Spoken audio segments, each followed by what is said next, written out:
What is up, everybody? Kick06 back with another test video of the Ryzen 7 8700G.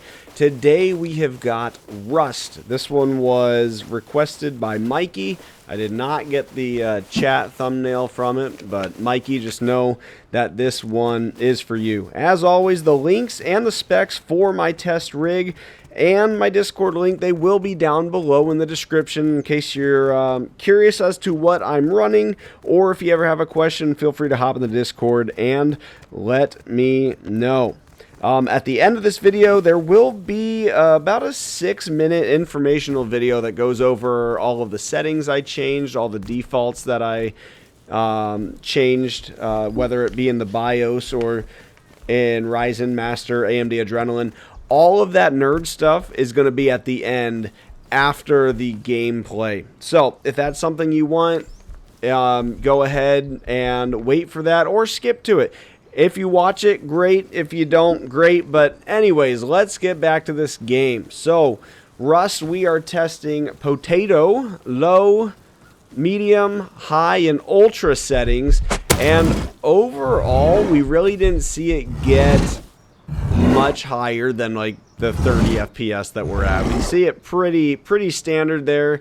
The 1%'s normally stayed right around that low 20s, and it was kind of that way all throughout. I think ultra settings, it kind of got down to like 13 to 20 FPS was kind of the 1% lows. So right now, yes, it's playable. My concern is going to be when you build bases, or when you and your buddies go and just build the crap out of one of these maps. I don't know how well the rendering is going to be. I don't know if it's going to be able to handle it. So overall, I would say this is probably a no. Unless you're just running around being stupid, kind of like what I'm doing, running up on this guy and then I get stuck in his fence. But no, once you got a built-out town or a big old shelter, it's kind of like with Ark. You can run around Ark, you can run around Rust, as long as it's vanilla and there's nothing else going on. But once you start building this, you probably would not be able to play Rust. But I'll let you be the judge of that. The top left is where you're going to see all your stats. Top right is where you're going to see which settings we're on. If you have any other games you want to see, feel free to put it in the chat. If it's free or if it's cheap, I will most likely make a video for you if you're curious about any other games. Otherwise, just stay tuned. I've got about 20 more games, 20 more videos I got to load. And yeah, that's going to be it for me. Enjoy the rest of the video.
What is up, guys? If you made it this far, thank you so much. I appreciate it. I hope you enjoyed the videos. I hope you found them helpful. Up to over the past couple days, I have tested about 20 different games, and this is kind of the part where I just want to go over with you guys my settings and maybe go over an issue or two that I had. First off, this right here is called FPS Monitor. I got it off of Steam. I believe it was a couple bucks, but this is where I got all the information that was in, I think, all but one of the videos. And I think CS Counter-Strike 2, I think, did not take this. I don't remember. One of them didn't like it and it wouldn't work. But FPS Monitor on Steam, I think it was a couple bucks, but that is exactly what I used. As for this is the Adrenaline. This is the AMD Adrenaline app that you will need if you are going to get the CPU or any of the G series from Ryzen. So HyperRX is well known for it being the best for FPS. It has the Super Res that was on, Fluid Motion Frames 2 that was on, Anti-Lag and Boost. All of these were on. You can go to quality, and I think it's pretty comparable, but based on my research, HyperRX is definitely the one that you want to go to for performance, and you can get all these. You can have your own overlay. You can set it up here. I just didn't do that because I like the way the other one was formatted a little bit better. Here's the system right now. I have 32 gig of RAM installed. There's the Ryzen 7 8700G as advertised. So right now it says there's only 24 gig of RAM, and I will tell you why right now. I went into the BIOS and changed the UMA frame buffer size to 8 gig, which means that I took 8 gig of the physical RAM and turned it into VRAM for the APU, so it would have more power. With 32 gig, that gave us plenty of room since most of the games today did not even get over 20 gig usage of RAM. So that gave us some extra FPS. So that's why I did it. I allocated 8 gig of RAM, and that's why right there. I had a question in my chat before that was asking me what version I was using of Windows. So there it is, Windows 11 Home. There's the version in the OS build. So the next thing that I wanted to show you was AMD Ryzen Master. This is where I go for basically the overclocking, really. So I set it on game mode, turned on Precision Boost Overdrive. On top of that, I came down to sock voltage. So the GPU sock voltage was, I set it to 1.275, and I will tell you exactly why. Once I got into the more demanding games like Halo and Warzone and Ark, the computer started just resetting on me, and it would just reset and go right back to the login screen. So I did a little bit of research on Reddit and YouTube, and I found one guy that said he had those same exact issues, and he said it was a voltage problem. So he raised it up to 1.275 volts, and it worked flawlessly, and it was stable, and he never had an issue again. I think, if I remember right, it was on like 1.15 or 1.175, something like that. So he didn't raise it a crazy amount, but over the past 7, I believe, the past 7 games that I tested, 0 issues and no issues, no criticals in the event viewer either. A couple other things in the BIOS, like I said, I allocated that VRAM. I made sure that the resize bar was enabled. I set the F clock to 2500 and the U clock was at 3000 because I used 6000 megahertz RAM. And XMP was on for this, by the way, in case you were curious.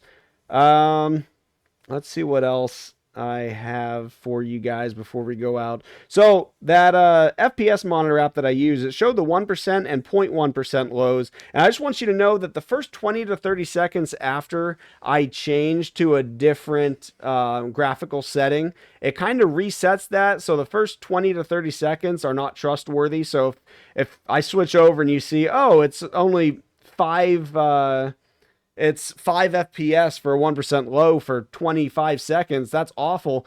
It was not that bad, which is why it went from 5. In most cases, it went from that 5 FPS or 2 FPS all the way up to 30 or 40. It just had to reset, and it basically has to play catch up. One other thing I wanted you guys to understand, all of this testing was done on a 27-inch Asus TUF curved 1080p 165 hertz monitor. The frames were basically the frames were uncapped if it was possible, and if possible, every single one of these games was done in full screen exclusive.